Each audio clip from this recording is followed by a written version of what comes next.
Hi and welcome back to the Art Lab. I'm Miss Jen Brock and today we're going to go over assessment design.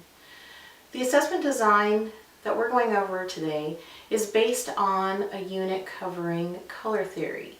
This is also in preparation for the students to be able to work with paint, develop their painting style, and learn a little bit about the history of one of the movements just before the 1900s.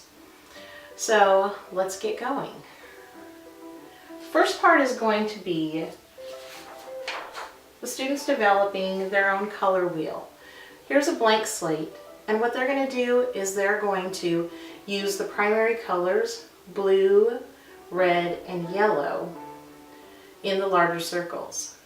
Surrounding them and in between the primary colors, they're going to put purple, orange, and green.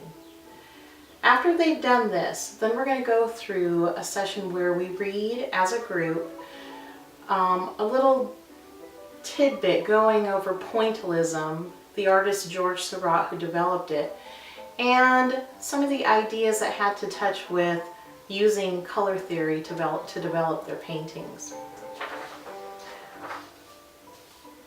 So the first part will be them, the students, just going over and filling in those circles so that they have some reference as to what the primary blue, red, and yellow are, and the secondary purple, orange, and green. After they're done, they're going to list what the primary colors are and the secondary colors.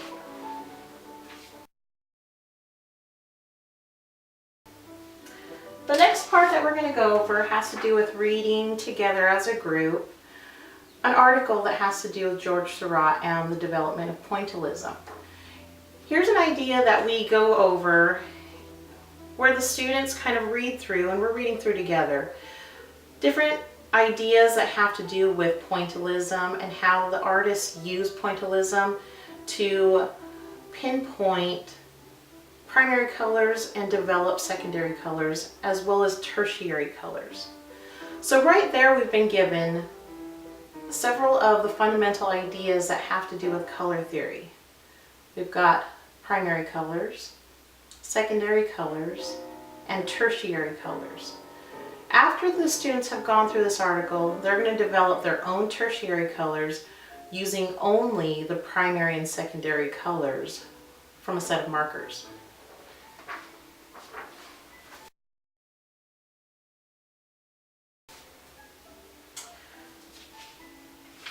So the last part after they've done that is going to look like this. And you can see they've got their primary colors, blue, red, and yellow. Secondary colors, purple, orange, and green. And then the tertiary colors are created by mixing blue and purple dots in between, purple and red dots in between, orange and red dots in between, yellow and orange dots, yellow and green dots, and green and blue dots. And one of the primary goals for the Pointillism artists was to create this idea of optical mixing and an effect that gave a shimmer effect. And if you look closely at this, you can see that even though the dots are very, very close together, it kind of gives a little sparkly effect because there's still those elements of white in between. So when the students create those, the idea is that they're going to develop skill with their technique. They're going to develop an idea of how colors should be mixed and create an even divide between where and how closely they put the colors together. Here are a couple of samples from students. This one is a general ed student, and she has made sure that she spaced the colors evenly. The dots are close enough together to create this kind of shimmery effect. It's very well done. When she colored in her circles, it was primarily going in the same direction. She was very careful to keep in the lines and she kept uniform with the density in her dots, but still kept it sporadic with the color placements.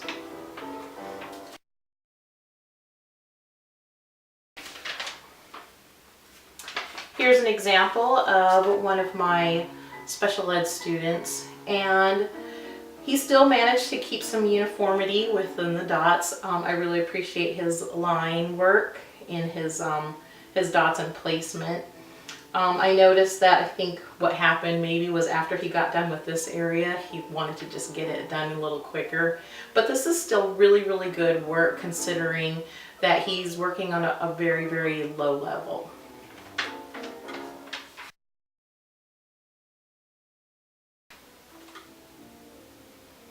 So when the students are done with this, they will have a grasp on uniformity, developing a style, and the use of colors.